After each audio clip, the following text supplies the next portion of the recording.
the prophet, who built the ark. The sky had never been so dark, the earth had never rumbled so fiercely, and the waters, they came from everywhere. In the middle of it all, a massive wooden ark floated, carrying the last of the believers and the future of humanity. The call to truth. Thousands of years ago, before the time of Ibrahim, mankind had fallen into idol worship. They carved statues with their own hands, Wad, Suwa, Yaguth, Ya'uk, Nasr, and claimed these false gods could bless them. Into this darkness, Allah sent Nuh ibn Lamik. Standing among his people, he called out, "O my people, worship Allah. You have no God but Him. I fear for you the punishment of a great day."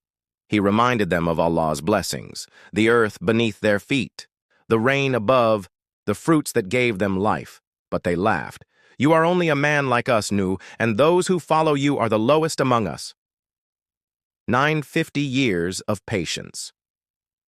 Nuh did not give up. For 950 years, day and night, in public and in secret, he called them to Allah. "Ask forgiveness of your Lord. He will send you rain in abundance. He will strengthen you, grant you gardens and rivers. Will you not turn to Him?" But their chiefs grew arrogant.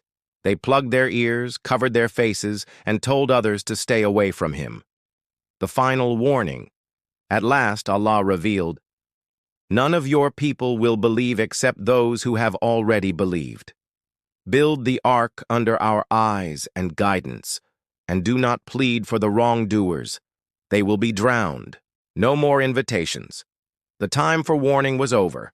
Building the ark, Nuh began building, plank by plank, a massive vessel like nothing they had seen before. The location? Far from the sea. His people walked by, mocking, "O Nuh, have you become a carpenter now? Where is the ocean you will sail in?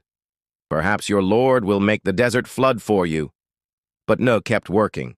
Every nail he hammered was a step toward the survival of faith on earth. The sign of the flood. Then came the sign. Water gushed forth from the ground, not from rivers, but from the very oven in Nuh's home. It was the appointed signal. Nuh gathered the believers and began boarding the ark, men, women, children, and pairs of every kind of animal. The painful goodbye. As the boarding began, Nuh saw his own son standing apart, refusing to join.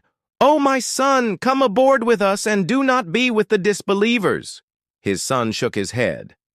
"I will take refuge on a mountain to protect me from the water." Nuh replied, "There is no protector today from the command of Allah, except for those He has mercy on." A towering wave rose between them, and his son was gone. The flood unleashed. The skies split open, pouring rain like never before. The earth erupted with water from every direction. The seas rose, swallowing homes, fields, and mountains. And there, above the chaos, the ark sailed, steady by Allah's command. Inside, the believers huddled together, listening to the roar of the storm and the cries of those who once mocked them. Not a single disbeliever survived. Silence after the storm. Then Allah commanded, "O earth, swallow your water, O sky, withhold." The rain stopped. The waves sank. The ark came to rest on Mount Judy. Nuh and the believers stepped onto a land washed clean, ready for a new beginning.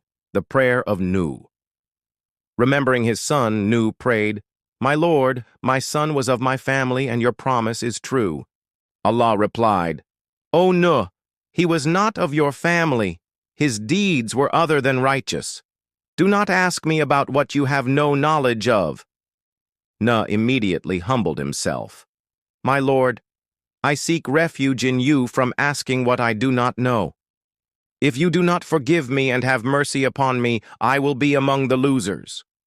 The legacy Nuh lived on, guiding the generations who descended from those saved on the ark. He became known as the second father of mankind. The lesson. This is not just the story of a flood. It is the story of unshakable patience, 950 years of calling without giving up. It is the story of trusting Allah's plan even when it seems impossible. It is the story of justice and mercy, that salvation comes only through faith. When the command of Allah comes, no mountain is high enough, no shelter strong enough, except the mercy of the one who sends the rain. Closing narration. For nearly 1,000 years he called them to the truth. In the end, only the believers boarded the ark. The rest were swallowed by the waters they thought would never come. Remember the ark of Nuh, and ask yourself, when the flood of trials comes, which side will you be on?